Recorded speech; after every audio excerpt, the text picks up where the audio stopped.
தமிழ்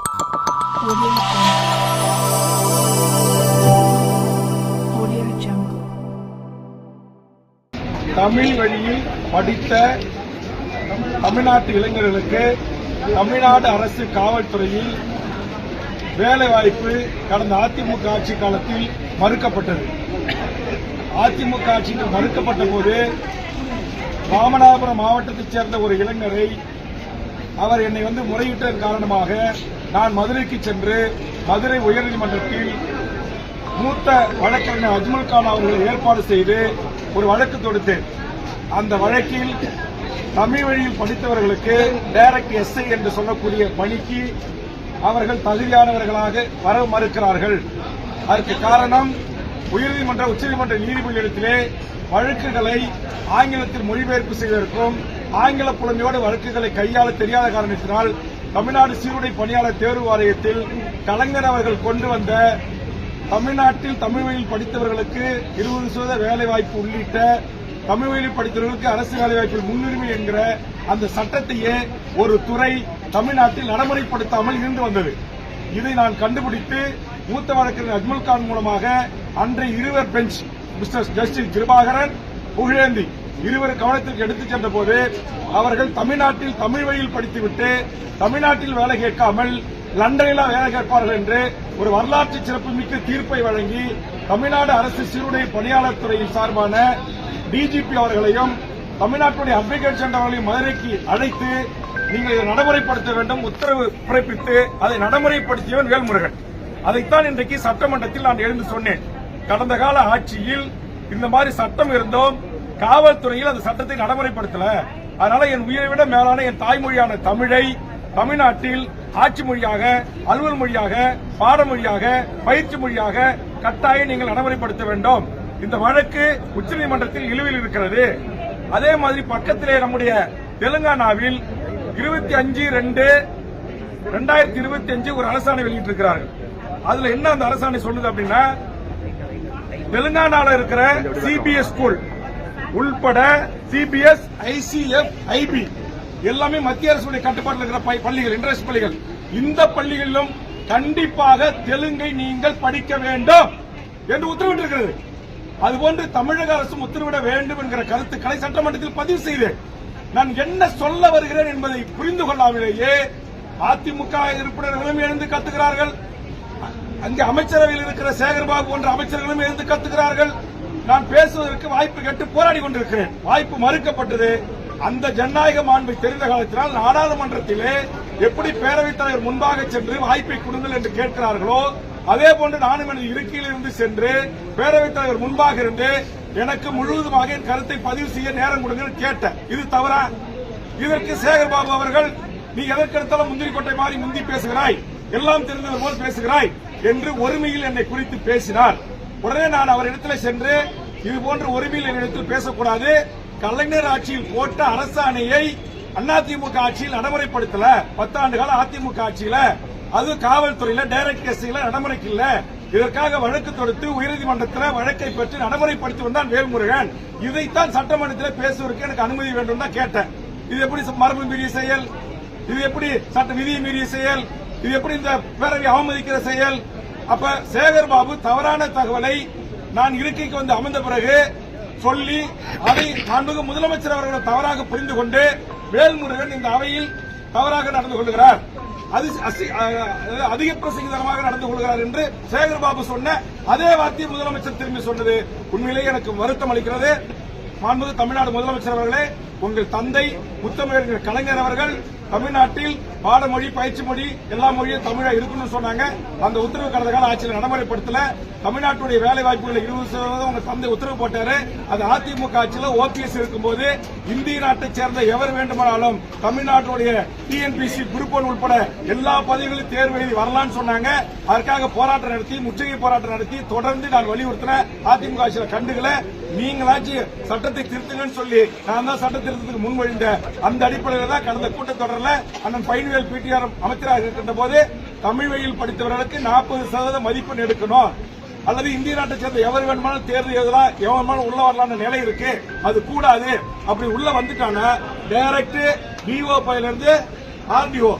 நேற்று நான் சொன்னேன், இங்க வந்து ஆர்டிஓ பதவி, டிஎஸ்பி பதவி, மேஜிஸ்ட்ரேட் பதவி, டிஸ்ட்ரிக்ட் ரிசார்ட் பதவி, அசிஸ்டன்ட் கமிஷனர் கமர்ஷியல் பதவி என்று எல்லா பதவிகளிலும் தமிழ்நாட்டில் இன்னும் 25 வருஷம் கழிச்சு எல்லா வடநாட்டுக்காரன் பீகார் இந்திய தாய்மொழியாக கொண்டவனதான் இருப்பான். இந்த நிலைமையை உடனே தமிழ்நாட்டில் எந்த கட்சியும் கிடையாது. நான் ஒரு ஆள் பேசிதான் சட்டத்தை கொண்டு வந்தேன். தமிழ்நாட்டில் 156 கட்சி வாயா துறக்கல. இன்னைக்கு அதிமுக ஆட்சியில் ஒரு பெரிய அநியாய அக்கிரமம் தமிழ் மக்களுக்கு ஏற்பட்டிருக்கு. நான் கேட்கிறேன், என்னுடைய நாட்டுக்கு கோட்டாட்சியராக எப்படி இந்திக்காரனை ஏத்துக்க முடியும்? தாசில்தாராக எப்படி ஏத்துக்க முடியும்? அது சொல்றாங்க அரசாணையில அதிமுக ஆட்சி தமிழர்களுக்கு செய்த மாபெரும் துரோகம். அந்த துரோகத்தை நான் சொல்றத தோல் உரித்து காட்டுறத சகித்துக் கொள்ள முடியாத கடந்த கால அதிமுகவில் இருந்து திமுகவுக்கு வந்த சேகர்பாபு அதிமுக அமைச்சர்களோடு அதிமுக முன்னாள் அமைச்சர்களோடு நெருக்கமா பழகிறவர்கள் அதிமுகவை காப்பாற்றுவதற்காக அவர் என்னை விமர்சனம் செய்கிறார். நான் பகிரங்கமா குற்றச்சாட்டு. அதிமுக ஆட்சியில தான் டிஎன்பிசில அது அண்டை நாட்டை சேர்ந்தவன் உள்ள வரலான்னு சட்டத்திருத்தம் கொண்டு வந்தாங்க. ஏன் அப்ப திமுக இருந்த சேகர்பாபு அதை கேட்கல?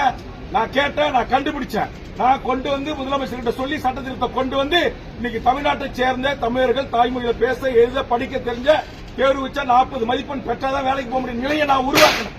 இது என் தாய்மொழி தமிழுக்கு நான் செய்த தொண்டு. தமிழுக்கு ஒரு கேடு என்று சொன்னால் என் உயிரை தியாகம் செய்வேன் என்றுதான் பேரவைத் தலைவர் முன்பாக நின்று நான் கோஷமிட்டேன். இது தவறா? என் தாய்மொழியை அழிக்க நினைக்கிற என் தாய்மொழியை இன்றைக்கு பயிற்சி மொழியாக, பாடமொழியாக, தொடர்பு மொழியாக, அலுவல் மொழியாக இல்லாம இங்க எல்லாத்திலையும் ஆங்கிலம், எல்லாத்திலையும் ஹிந்தி போயிட்டு இருக்கு. அதெல்லாம் நான் சொல்கிறேன், என் உயிரை விட மேலான என் தாய்மொழிக்கு ஒரு இழக்கு என்றால், ஒரு அவமானம் என்று சொன்னால், இந்த சட்டமன்றத்தில் என் தாய்மொழியை குறித்து நான் பேசுவதற்கு நேரம் கிடைக்கவில்லை என்று சொன்னால், பேரவைத் தலைவர் முன்பாக சென்று பாயிண்ட் ஆஃப் ஆர்டரை எழுப்பி நேரத்தை கேட்டு பேசுவதற்கான உரிமை மக்களால் தேர்ந்தெடுக்கப்பட்ட சட்டமன்ற உறுப்பினராக இருக்க எனக்கு இருக்குது.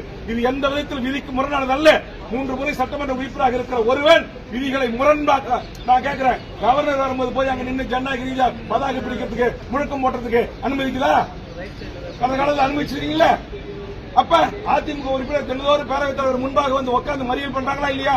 முழக்கம் பண்றாங்களா இல்லையா? அது மரபு விதி செய்யலாம். தகராறு பண்ணல, எந்த வம்பு தும்பும் அல்ல. என் தாய்மொழி தமிழ் இந்த பெயர் பலகைகள்ல இல்ல, ஆட்சி மொழியா இல்ல, அலுவல் மொழியா இல்ல, கோப்புகள்ல இல்ல. இங்க வரலாற்று அதிகாரி வந்து உயர்துறை அதிகாரிகளா செயலாளரா காவல்துறையில வந்து உட்காந்துக்கிட்டு இங்க டைரக்ட் எஸ்ஐக்கு நான் தமிழில் படிச்சவனை எடுத்தானாக்கா அவன் உயர்நீதிமன்றத்தில் உச்சநீதிமன்றத்தில் வழக்கு அபிடோட் தாக்கல் பண்றதுக்கு தகுதியான ஆங்கிலத்தில் அவனால பண்ண முடியாது. அப்ப நாங்க தமிழ் வழியில படிச்ச தமிழர்கள் நாங்க எங்க போறது? நீ வாடா என் தமிழை கட்டிக்கிட்டு என் நாட்டில் வேலை செய்ய. தெலுங்கானால உத்தரவு போட்டிருக்காங்கல்ல, சிபிஎஸ் ஸ்கூல்லயே நீங்க என்ன பண்ணி உத்தரவு நான் படிக்கிறேன். 27 இணையத்தில் தட்டி பாருங்க. அந்த உத்தரவை காட்டி நான் பேச போராடுறேன், பேச அனுமதி கேட்கிறேன். அனுமதி மறுத்து நான் தகராறு செய்கிறேன்னு சொல்றாங்க. நான் தகராறு செய்ய நோக்கம் இல்ல. என் தாய்மொழி தமிழுக்கு இழக்க ஏற்பட்டது. 10.5% அதே மாதிரி நான் சொன்னேன். உயர்நீதிமன்றத்தில் உச்சநீதிமன்றத்தில் எங்கேயும் தடை இல்ல. அதனால மாண்புமிகு முதலமைச்சர் சாதிவாரி கணக்கெடுப்பு நீங்க நடத்தலாம். எல்லா சாதிகளுக்கும் அவர்கள் எண்ணிக்கை ஏற்றவாறு இடஒதுக்கீடு வழங்குன்னு நான் சொல்றேன். இதை சொன்னா சேகர்பாபு எழுந்து கத்துறாரு. எதுக்கு எழுந்தா நீனே எழுந்து பேசுறேன். நான் கேட்கிறேன், அங்க அந்த பக்கம் துணை முதலமைச்சர் உட்கார்ந்துருக்காரு, இத்தனை அமைச்சர்கள் இருக்காங்க, யாருக்கும் வராத கோப்பம் ஏன் சேகர்பாபு வருது? என் தாய்மொழியை குறித்து நான் பேசுகிறேன். உங்களுக்கு என்ன பிரச்சனை? என்ன பிரச்சனை உங்களுக்கு சேகர்பாபு அவர்களே? என்ன பிரச்சனை? 10.5% சாதி இடஒதுக்கீடு உச்சநீதிமன்றத்தில் தடையில்லைன்னு சொல்றது உங்களுக்கு என்ன பிரச்சனை? சாதிவாரி கணக்கெடுப்பு நடத்தி தமிழ் சாதிகளுக்கு அவர்களுக்கு எண்ணிக்கை ஏற்றவர்களுக்கு இடஒதுக்கீடு கொடுக்கின்றதுல உங்களுக்கு என்ன பிரச்சனை? என்ன பிரச்சனை? இங்கே மொழி வழி சிறுபான்மையாக இருக்கக்கூடிய எல்லா மக்களுக்குமாகத்தான் நான் சாதிவாரி கணக்கெடுப்பு நடத்துறேன். அப்ப என்னுடைய கோட்பாட்டை, என்னுடைய லட்சியத்தை, என்னுடைய கருத்தை, என்னுடைய பிரச்சனை, நான் எந்த பிரச்சனையை நான் பேச வருகிறேன் என்பதை புரிந்து கொள்ளாமலேயே மிக மோசமாக கூச்சலிடுவது. இந்த பக்கம் அதிமுக எம்எல்ஏ அவர் யார் ஒருத்தர் கோவிந்தசாமியா, அவரு முனிசாமி வேல்முருகன் பேச்ச நீக்கு, இந்த பக்கம் உதயகுமார் வேல்முருகன் பேச்ச அவைப்பிற்பு நீக்கு. என்ன வேல்முருகன் சட்டத்துக்கு புறமா பேசிட்டான்? என் தாய்மொழி தமிழில படிச்சவங்களுக்கு 10 ஆண்டு கால வேலை இல்ல. என் தமிழ்நாட்டை சேர்ந்த இளைஞர்களுக்கு வேலை தராம நீங்க அண்டை மாநிலத்தை சேர்ந்த இந்தியாவை சேர்ந்த எவரு வேணுமாலும் வந்து இங்க வேலைக்கு சேரலான்னு போட்ட உத்தரவை தோல் உரித்து காட்டின அதை மாத்த செஞ்ச அதுக்காக அவங்களுக்கு ஆத்திரம் தாங்க முடியல. நான் தான் சொல்றேன், கிருபாகரன் ஜஸ்டிஸ் புயந்தி பெஞ்ச் தீர்ப்பு இருக்கு நான் கொடுக்கிறேன். அதே மாதிரி சென்னையில வடநாட்டுக்காரன் 1200 பேர் பேராசிரியர் துறை ஐடி பாலிடெக்னிக் உள்ள வந்துட்டாங்க. லிஸ்ட் ஓட்டும் போது தான் தெரியுது. சர்மா குர்மா பத்திரிகை மூத்த பத்திரிகையாளர் தெரியும். நான் தான் போராட்டம் பண்ணி தடுத்தேன். நான் தான் சென்னை உயர்நீதிமன்றத்தில் என்னுடைய சார்பாக வழக்கறிஞர் பொதுநல வழக்கு போட்டு அதுல குண்டாசுல உள்ள போட்டேன். நம்முடைய அஞ்சல் நிலையத்தில் வந்து 25 மதிப்பெண் தேர்வு தமிழ்நாட்டில் 24 மதிப்பெண் எடுக்கிறான். பெரம்பூர் ரயில் பெட்டி தொழிற்சாலையில வந்து தேர்வு எழுதுறான். தமிழ்நாட்டுக்காரன் ஒரு ஹால்ல, இந்திக்காரன் ஒரு ஹால்ல. இந்திக்காரன் 100 பேர் அப்படியே பாஸ் ஆகி உள்ள போறான். தமிழ் 100 பேர் ஃபெயில் ஆகிறான். என்ன காரணம்? அங்க கொஸ்டின் அண்ட் ஆன்சரை இந்தி சூப்பர்வைசர் சொல்லிக் கொடுக்கிறான். தமிழ் வீட்டுக்கு வரான். பெரம்பூர் ரயில் பெட்டி தொழிற்சாலை ஒரு தமிழனுக்கு வேலை கிடையாது. நான் தான் சென்னை ஜிஎம் அலுவலகத்தை முற்றுகையிட்டு ஏகே விஸ்வநாதனோட பேச்சுவார்த்தை நடத்தி ஒப்பந்தம் ஏற்படுத்தி மாவட்டத்தில் இருக்கிற உள்ளூர் தமிழர்களுக்கு வேலை வாய்ப்பு அடிப்படையில் இனி வேலைக்கு எடுக்கணும்னு சொல்லி வரலாற்று சிறப்புமிக்க மாற்றத்தை செய்தவன் நான். அதுவரையில ஒரு தனியா ரயில் பெட்டியில பீகார்ல இருந்து வருவான், 10,000 பேர் தேர்வு எழுதுவான், 10,000 பேர் ரயில் நிலையத்துக்கு போயிட்டு இருப்பான். அப்ப இதெல்லாம் தடுக்க வேண்டிய பொறுப்பு நாட்டில் இருக்கிற அதிமுக திமுக ஆட்சிக்கு இருக்கு. நீங்க செய்யல. நான் ஒரு ஆள் எம்எல்ஏ உள்ள வந்து நீங்க செய்ய வைக்கல, செஞ்சிருக்கிறேன். இது உங்களுக்கு தாங்க முடியல. நேற்று நான் சொல்லி காட்டிட்டேன். அதிமுக ஆட்சியில வேல்முருகன் ஆலோசனை சொல்லிதான் மருத்துவக் கல்லூரி வந்துச்சு, வேல்முருகன் ஆலோசனை சொல்லிதான் பொறியியல் கல்லூரி வந்துச்சு, வேல்முருகன் ஆலோசனை சொல்லிதான் லாட்டரி தடுப்பு சட்டம் கொண்டு வந்தாங்க. அதே மாதிரி மணல் குவாரி அரசுரிமையாக்க நான் சொன்ன உடனே 2 கட்சிக்கும் சேர்ந்து இருக்கிற சேகர்பாபு போன்றவருக்கும் இங்க சொன்ன இவங்களுக்கும் உதயகுமார் போன்றவர்களுக்கும் அப்படியே பத்திக்கிட்டு எரியுது. ஆமன், நீங்கள் தமிழ்நாட்டை ஆண்ட போது செய்த தவறுகளை சுட்டிக்காட்டுவேன், நல்லது செய்தால் பாராட்டுவேன். எவருக்கும் எப்போதும் நான் அடிபணிய மாட்டேன். என் உயிரை விட மேலான என் தாய்மொழிக்காக என் குரல் ஓங்கி ஒலிக்கும். நீங்கள் பேரவைத் தலைவர் சட்ட ரீதியாக விதி ரீதியாக என்ன நடவடிக்கை எடுத்தாலும் அதுக்கு நான் கட்டுப்படுறேன். மாண்புமிகு முதலமைச்சர் சேகர்பாபு சொன்ன அதே வார்த்தையை பயன்படுத்தி என்னை பேசியதற்காகத்தான் நான் வருத்தப்படுகிறேன். ஆனால் என் மொழிக்காக, என் இனத்திற்காக, என்னுடைய சமூக நீதி கோட்பாட்டிற்காக நான் தொடர்ந்து போராடுவேன். அதில் எந்தவித சமரசம் இல்லை.